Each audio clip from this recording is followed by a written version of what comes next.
Hey, how's it going, guys? It's HP Technologies here. In this video I want to give you guys my full review of the iPhone 6 Plus.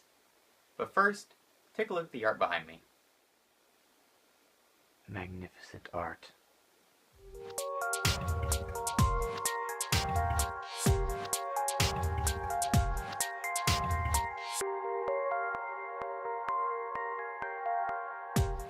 So like I said, in this video I'm going to be doing my full review on the iPhone 6 Plus. Now I'm going to be doing mine a little bit different than how most people do their reviews. So I'm going to be doing mine in two parts. The first part is going to be how it's been using the iPhone 6 while it's been jailbroken. Now I know a lot of people don't really jailbreak their device, at least while they do the review period, but I'll get into that in a second. Wow, I'm out of breath from... You guys didn't see all the stuff I had to do for the shot of the art. But yeah, anyway, so that is how the first half is going to go. The second half is going to be like any normal review. Now, I've been having this jailbroken for the last 2 weeks, which is how long I've had the phone, and then after that, so after I record this half, I'm going to be restoring this and using it stock for the next 2 weeks after that. Now, actually right now I'm even downloading the IPSW so I can keep this on 8.1.2 so I can potentially jailbreak it after if I'm not really a fan of stock. So let's get right into it. So using this on jailbreak has been really good. I've downloaded a lot of tweaks. As some of you know, I'm a tweak junkie. Most of the tweaks that I have on here have been the same ones that I had on my iPhone 5. So pretty much any jailbreak video you guys have seen me make, I have those tweaks on here. But the thing about jailbreaking, on some devices, it can be awful. It can be just straight up horrible. And it can be very laggy, very glitchy. It can drain your battery a lot. And it can just overall drain the performance of your iPhone or iPad or even iPod. That is still the case kind of with a 6 Plus. Now, I'm not sure if it's just because of all the tweaks I install or what, but my iPhone 6 Plus seems to have a lot of issues when it comes to jailbreaking. Now, some of the tweaks that I use on a daily basis, they work perfectly fine, but after you use a bunch together in sequence just over and over, it will take a toll on the device. Like sometimes I can't open the control center, it'll take a bit, or sometimes I'll have to lock my phone and unlock it just for the control center to work again. Or like my apps will crash. I mean, I know that's been a problem just in general with iOS 8 recently, that apps have just been crashing, but I never really had any issues with it before I jailbroke, and I mean that was only a few hours. But I still had quite a few issues. I mean, I have even more issues with it even during the jailbreak. The app crashing is a lot worse. Now, don't get me wrong, I love jailbreaking. I love it to death because it allows us to customize and do things with our devices that we couldn't normally do. And that's why I keep going back to it.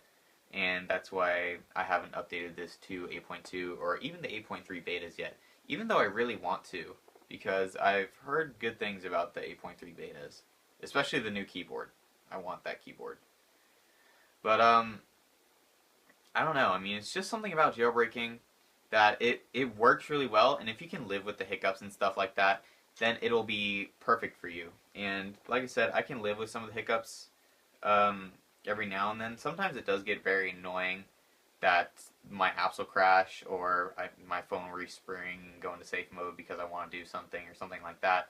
It does suck, but it's what happens when you do something that's technically not supposed to be done on your iPhone. So, I don't know how long I've actually been going right now, but I think that's going to wrap it up for the jailbreak side. Now, when I go into the full review, which is going to be on stock, that's going to be where the whole review happens. So the software, the camera, the screen, the build quality, all that stuff, that's all going to be in the rest of the review. So today is March 29th, and I'll be recording the second half of this video, so the full whole stock review on April. I believe I set a review for April 11th, or a reminder for April 11th. Let me check really quick. Oh, it's right there. YouTube. Record stock review of iPhone 6 Plus on April 11th. Okay, so that is when the next half of this video will be recorded. Now, it's all going to be one video, but that's when the rest of this video is going to be recorded. So basically, it's going to be like time travel. Ooh.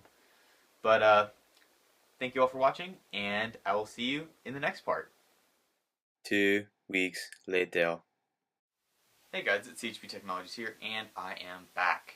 So it has been 2 weeks, and I got a haircut. My hair's short. But it's been 2 weeks since the last part of the review, and I said I would do it on the 11th, and let me close that out really quick, and just in case you guys don't believe me, there it is right there. You can see 3:34 p.m. Saturday, April 11th.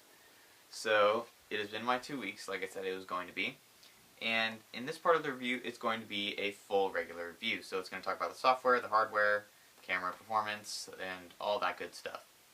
So let's go ahead and jump right in. And I want to start with iOS. Now, stock iOS has been something that I haven't really used much.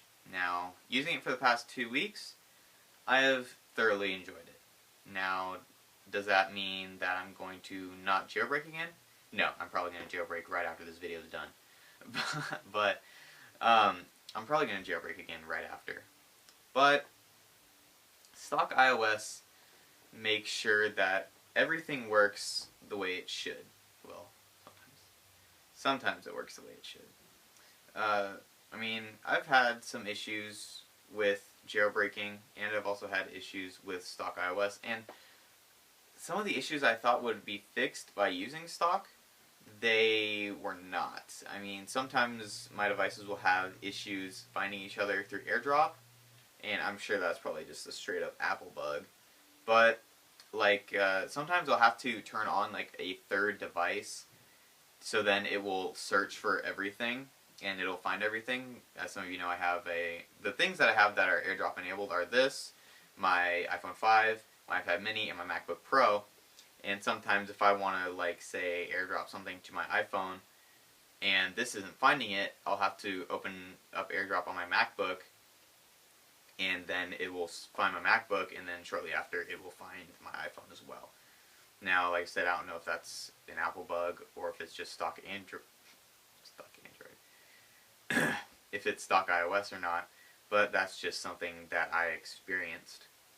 Now, I didn't really notice any app crashing, at least to my recollection right now.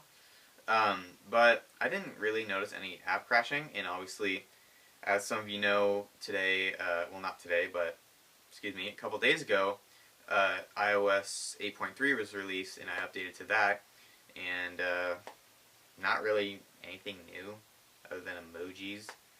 I don't even use emojis, honestly. I do not use emojis anymore. But I'd say stock is really good, but I still like jailbreaking because of the different things I can do, like the recent contacts thing in the app switch. I can replace those with different toggles that I normally can't have, like in the control center or something, and I really like that. So, next thing I want to talk about is the performance of the device.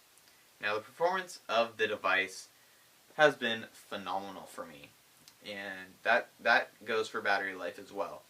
Because when it comes to performance, this thing can do a lot. I mean, I did a light video edit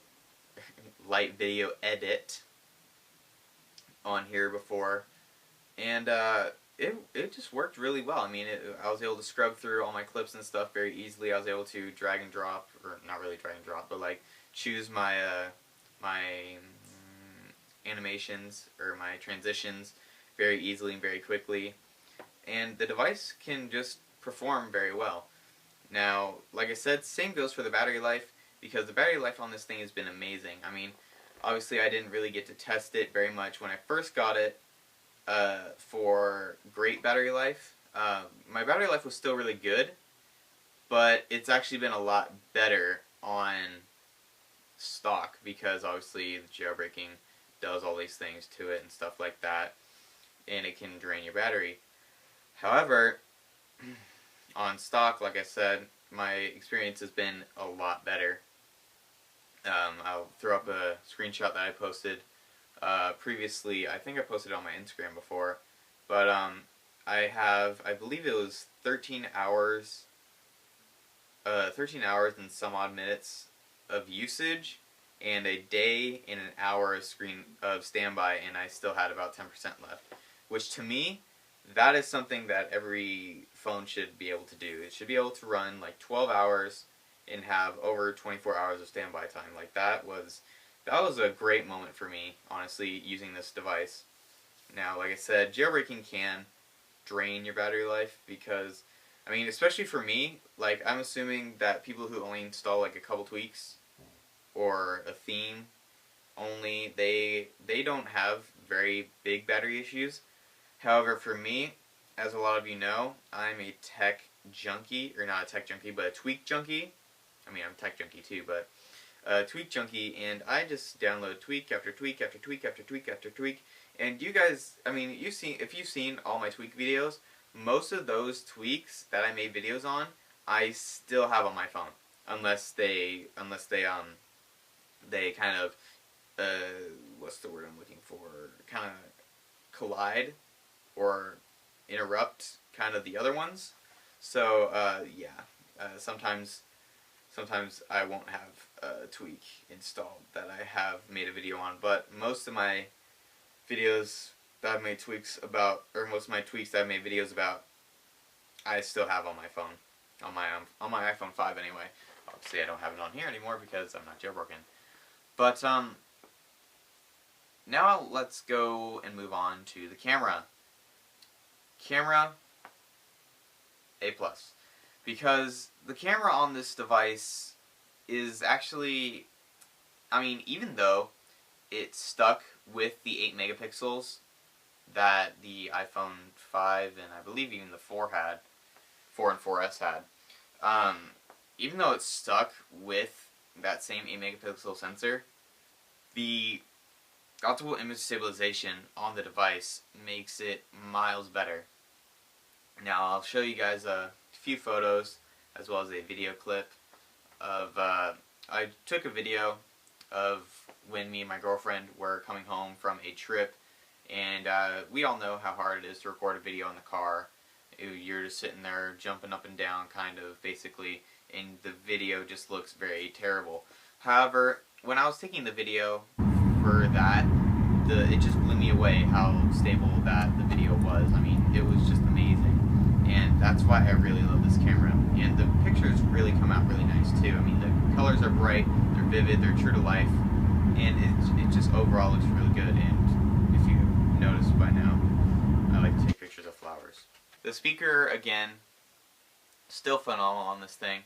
I'll be walking around the house with my music blasting, and my parents will tell me to turn it down because it's too loud, because they can't hear it over the TV. And that actually kind of shows how loud this phone can get if it can kind of overpower a TV, blasting a TV show.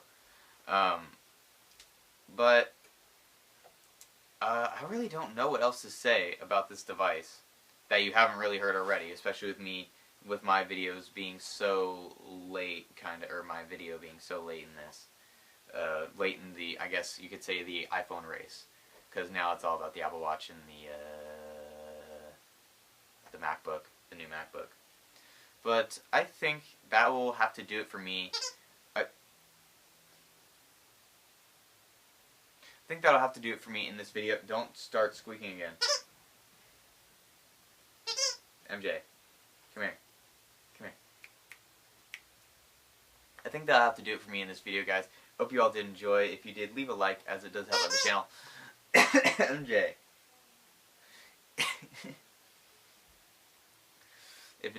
If you do like this video, please give it a thumbs. MJ. It does help out a lot, and hit that subscribe button if you want to see more content like this. I mean, the dog, maybe less so. Yeah, talking about you. But thank you all again for watching. I'll I'll catch you on the next one. Peace. Why do you gotta squeak so much?